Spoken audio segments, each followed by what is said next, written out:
mapapansin ninyo ay meron kayong makikita rito na isang device. Actually binili ko to para magamit ko nga dito sa demonstration, no? Para maituro ko sa inyo kung paano ginagamit ba ito. Itong device na to ay tinatawag na ATS o Automatic Transfer Switch. Okay? Ito ay hindi karaniwan na nakikita sa mga kabahayan gaya ng aking sinabi, no? Pero ito ay karaniwan naman na ginagamit ng mga malalaking commercial establishment at sa mga industry itong device na ito. Ngayon, tuturo ko ito dahil ngayon ay uso naman talaga na yung solar power system, no? Ito ay magagamit kapag meron kayong binild na solar power system at pwede rin gamitin ito dun sa tinatawag nating mga power generator na katulad ng mga nakikita natin ng mga portable kapag nagkakaroon tayo ng brownout o sa mga mobile, yun, ginagamit yun eh. Now, ngayon sisimulan ko na sa inyo kung paano ginagamit ito.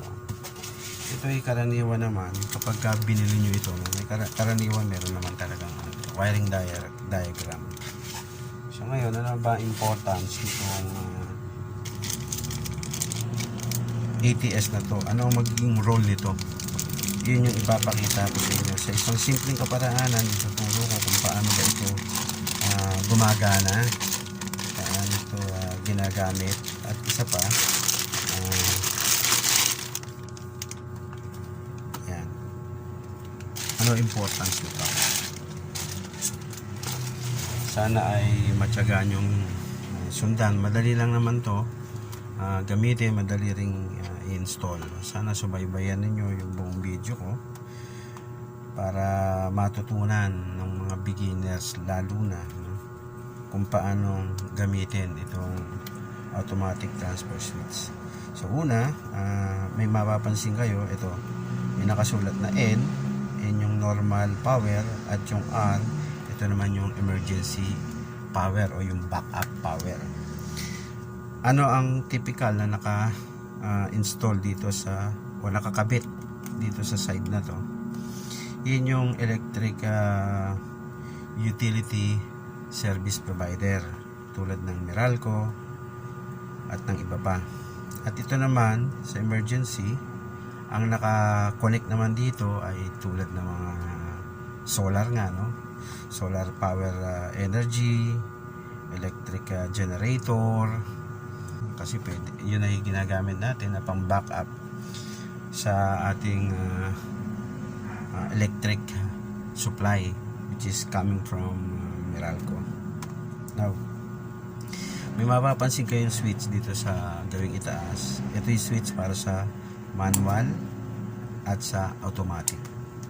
Ito namang switch na to na nakikita ninyo, no? Pwedeng ipihit to manually. Kapag nakaset tayo sa manual, yan, pwede natin pihit yan manually. So, yan, may narinig kayo na nag-switch, no? At ito naman sa automatic, yan. Okay, so itong dalawang side na to na nakikita nyo, no? Ito ay isang uri rin ng breaker, circuit breaker, no? Na kinokontrol ng isang electronic. Merong electronic yan, part dyan sa loob na yan, na siyang kumokontrol kapag naka-automatic tayo. Okay, so paano ba ito gumagana? So yun yung ituturo ko na sa inyo kung paano. May 2 pole tayo dito, ayan, no? Para sa line 1, line 2, line 1, line 2. Ito naman yung output side. I hope makikita nyo. Ito naman yung output side. Ayan. So ngayon papakita ko sa inyo kung paano ito ini-installan, no?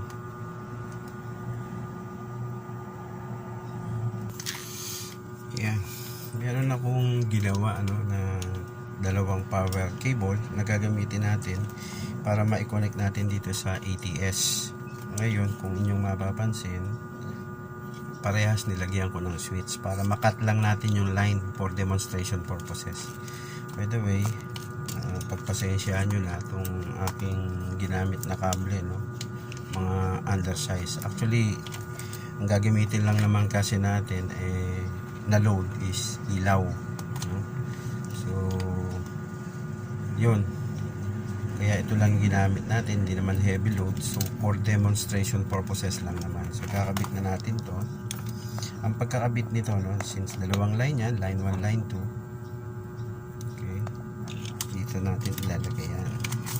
Yan, kung inyong mapapansin, yan, meron tayong pag-i-insertan dito. Ganun. By the way, ang specifications nga pala nitong binili kong ATS is single phase, 220 volts, 63 amperes for each circuit breaker. Meron din kasing ATS na pang 3 phase at iba-iba ang kanyang ratings o yung current ratings. Yan, kung mapapansin na i-connect na natin yung dalawang source ng power natin. Ang i-connect naman natin ngayon itong sa output side. Yan. O dun sa load side. Okay. Ngayon, paano ba ang tamang connection dito? No? Explain ko na. So, itong dalawang line na to, no, ay nakaparallel lang to yung connection katulad ito. Ayan. Hinanda tayo, no? Ito yung sa ilaw. Ayan, sa ilaw. Ito yung magiging load natin, no? Kung inyong mapapansin, nakaparallel lang yan. Ayan, no? Dalawang linya natin. Connected yan to each other. Puti, yung itim, yan. Connected yan. So, i-connect natin yan dun sa normal side at saka dun sa emergency side. Nakaparallel lang.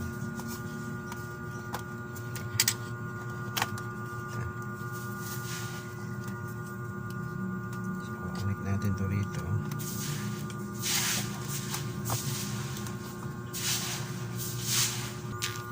Yan, kung inyong mapapansin, no, na i-connect na natin. Itong dalawang output side na to, nakaparallel yan, nakashunt lang. Okay? Papunta dito sa load. Yun. So ngayon, gagawin natin, itong side na to, i-label natin as backup, at ito naman yung sa main utility. Okay? From Meralco or kung ano man na electric service provider yan. So ito yun. Tapos ito na yung load natin, yung ilaw. Okay? So ngayon gagamit tayo ng kunwari lang naman, pero totoo yun. Gagamit tayo ng isang power source lang para lang ma-demonstrate lang natin ito. Sila naman talaga tayong power generator. I-assume lang natin kunwari itong side na to kasi ay sa power generator or yung backup, at ito naman sa main utility supply.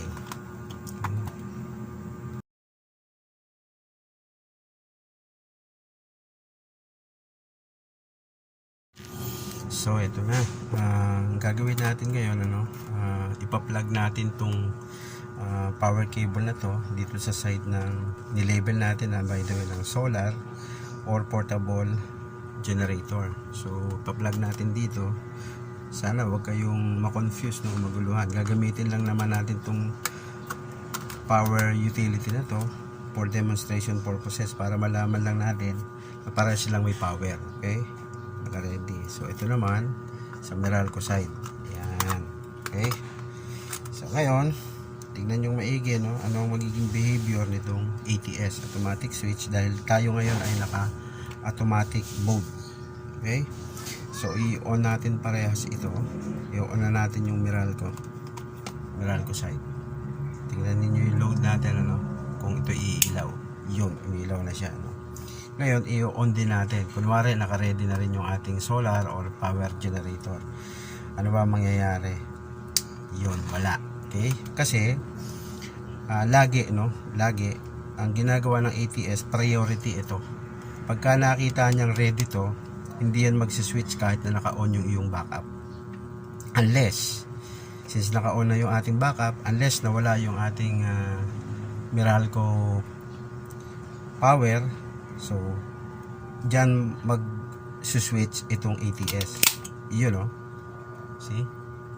So, kunwari lang yun, nawala. Ngayon, halimbawa, bumalik na, no? Bumalik na yung power from Meralco. Dapat mag-switch uli siya dun sa normal mode. Yun. Okay? So, ganun lang kadali. Ganun lang kasimple ang paggamit nitong ATS. Malaking tulong ito. Siyempre, hassle-free na rin, no? Kaysa mag-manual ka pa, gamitin mo to. Ngayon, kung gusto mong mag-manual, pwede naman. Set mo sa manual. Wala namang problema doon. Okay? Kung naka-manual siya, bawa, pinihit natin, naka-manual.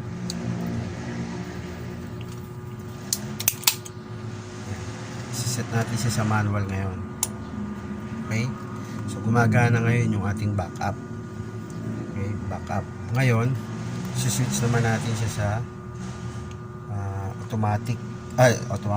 sa normal. Okay? Naka-off tayo. Yun. Okay? Switch naman natin sa backup uli. Yun. Ganun lang. Pagka naka-manual. Ngayon, kung switch natin sa automatic, yun, no? Kung saan siyang pipihit to. By the way, pwede naman pagbalik ta rin yung kung talagang ang main source ng inyong power ay yung inyong solar. So, yung connection ng solar, lilipat nyo lang dito. At yung sa utility, dito nyo naman siya ilalagay. As backup lang. Kasi nga, ang magiging main source of power nyo ay yung solar. Sa susunod na video na gagawin natin, ay ipapakita ko na yung actual application nito sa buong circuit, no? Sa buong circuit para mas ma-appreciate na ninyo kung paano talaga gumagana ito, nagamit talaga yung ating yung actual na circuit. Kung meron kayong mga questions o mga katanungan, i-leave nyo lang yung comment niyo sa baba at babasahin ko yon. At kung may mga tanong nga kayo doon ay sisigapin kong masagot sa abot ng aking makakaya. Sana hanggang sa mga susunod na videos ko ay tangkilikin po ninyo. Maraming salamat.